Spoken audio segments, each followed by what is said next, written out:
Welcome, I'm Todd Raffel with Eightfold. If you don't know of us, we're an artificial intelligence platform, talent intelligence platform for the whole employee life cycle, but we're not really talking about artificial intelligence right now for the most part. We're talking about what's on the minds of HR leaders, chief people officers, chief talent officers. And I'm here with one, Brad Wilkins. He's been with companies like AdCap and Altisource out of Atlanta, and he and I are talking about what's on his mind and what should be on the minds of his peers. So talk to me about that, Brad. We're thinking more medium term than short, not just, how do you set up your Zoom camera, but a little bit more medium term than that. Sure. Yeah, Todd, thank you again for having me and allowing us to share our perspectives. Again, I think everyone is kind of out in sourcing, trying to find different perspectives and voices that align. This is a really unknown, uncertain time for a lot of us. It's 1 month, 3 months, 18 months, we don't know. But I think it's a really great opportunity for the HR practitioners across the world to really showcase what we can do. Because at the core of all of this is human beings, right? And I think it's really important that while we have businesses to run and critical decisions to make, that we remember that the crux of most businesses are the people behind it. And I think while we can talk about a lot of big strategies and talent management, it's really important that we use this opportunity also to remind ourselves why we're all here and why many of us got into the craft of HR to begin with. As I talk to peers, there's kind of two giant camps right now. There are some that I think are really leading the stead of trying to build and enable and create communities through this online work from home experiment, almost is kind of what it's becoming. And then there are others that are swinging the other side of the pendulum, kind of going back to the basics. And again, in my perspective, is the former is going to have a lot more longevity and success, not only in terms of business, but when they come out the other side of all of this, the way they treat their employees, the loyalty that they'll instill by some investments at this moment are really critical for people not to lose sight of it. And I think about the recession, and when people came out of that, there were people in the recession that were treating employees really poorly, and as soon as they had the chance to leave, they were out the door. Okay. And then there were companies that what happened, Todd? No question about it. That's exactly true. Cool. So yeah, anyway, so I think that's the first thing on my mind is these are human beings with families, with kids, with pets, even goldfish, all these things. So I think that's the first piece. Yeah, go ahead, Todd.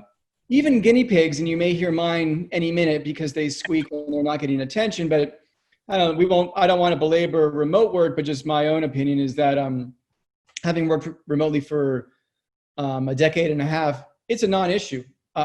We've almost never talked about remote work, working remote. It's never come up hardly. It's like being in an office and talking about walls. Right. There's never been a need to have processes and policies and when do you work, and God forbid, what if you take a walk? How terrible would that be? We have to make sure they're at your computer. None of that ever really comes up for most people. Now, it's a little different if you've never worked remotely, right, never managed someone remotely. So that's different. I understand that. Anyhow, don't want to belabor remote work, but talk about where that leads us. Yeah, no, and I think you hit on something really important there, Todd, which is a lot of people haven't necessarily managed remote workers. I mean, even you think about the last 5 years, remote work is slow. Yahoo pulled everyone back, IBM pulled everyone back. So we were starting to move towards co-location policies. And so a lot of, especially first-time managers or even longer-term managers, are not necessarily understanding how do you manage and engage in this workforce. You think about employees. Why do they come to work? And I usually say there's 5 reasons, right? It's their career, their compensation, contentment. Are they treated like an adult? Can they take a walk? If the kid is crying right now, can I go grab them? I mean, human beings again. Community, which I think is one of the most great, it's really poorly phrased. One of the best opportunities we have is actually to create tighter communities, ironically, through some of these work from homes where you're learning about the people and their relationships, leveraging video. And then, of course, cause, what is the mission and vision of the company? And so some of those things you take for granted, like contentment and community and cause, more so than the career and compensation, when someone sits right next to you. But when they're sitting down the street, across the world, how do you actually leverage tools like video and Zoom to do that? And the reality is this is where HR, I think, can really step in.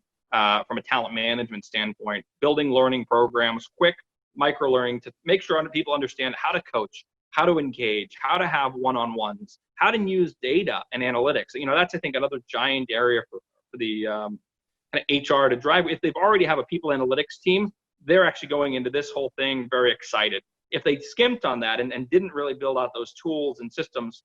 So like, for instance, at Altisource, we had a tool called Worklytics that actually captured metadata from underneath employees' calendars, so you could see who was interacting with who, create hypotheses against engagement, attrition, production, et cetera.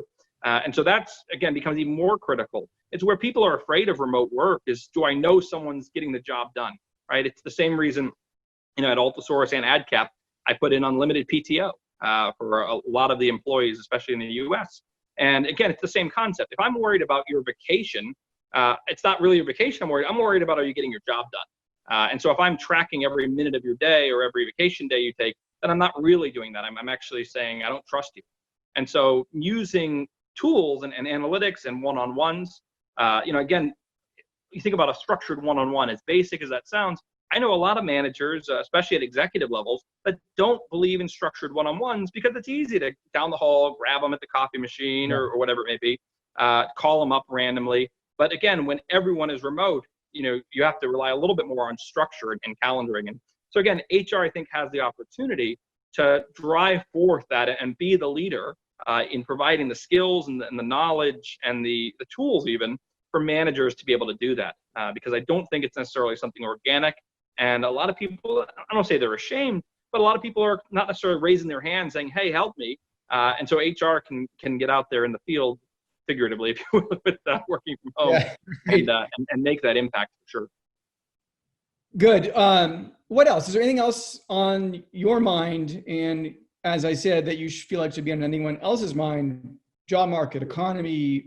Talent, I mean, when you start thinking about midterm to long term, again, who knows where this thing will end? And let's pretend that it's going 18 months or more. I think as an American, as a world citizen, none of us want that to be the case. But the reality is, the world is going to be different whenever this thing ends, and work from home may become the more norm. I mean, we may find it to be a great success. And again, I think in a lot of companies that aren't relying on going back to the basics, but instead are working towards progressive strategies, they're going to find all the utility and the optimization and the increased kind of productivity from all that. But so what that's going to mean, if you think about 3 to 6 months from now, is how do you select and leverage talent?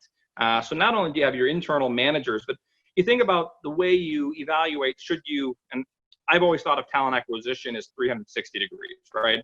For a lot of companies, talent acquisition is external facing, and then internally HR or managers do promotions.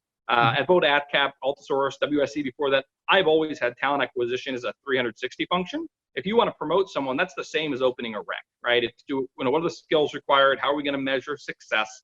And so now all of a sudden, as you think about a different world, or one where you may have more remote employees, or managing through change and transformation and uncertainty, the skill sets required to do those are different than you had and required even 3 months ago.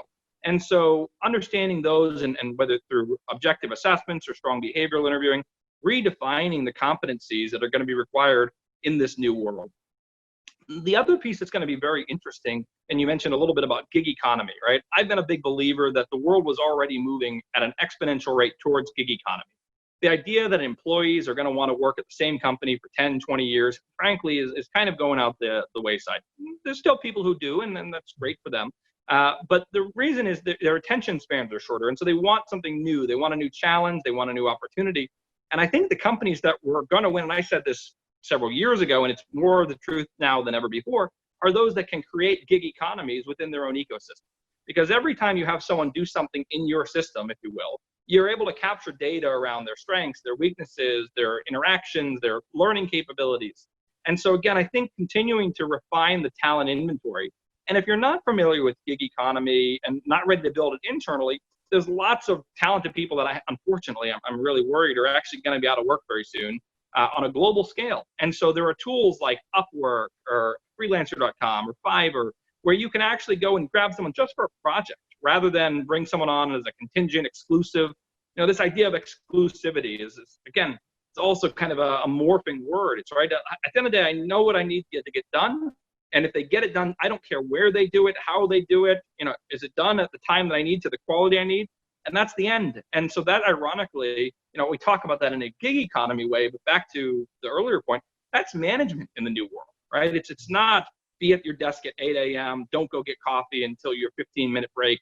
That world is rapidly erasing from our kind of consciousness. And I don't think it's coming back anywhere near what it was whenever we get to the other side of this. I bet there are a lot of employees with skills that are probably untapped also that could be gig workers for their own companies, and that might help them feel like they're going to be less likely to be laid off if they can take on something else. It's probably hard for a company to know what everyone's skills are, far-flung employees all over the place, but they can get a hold of that.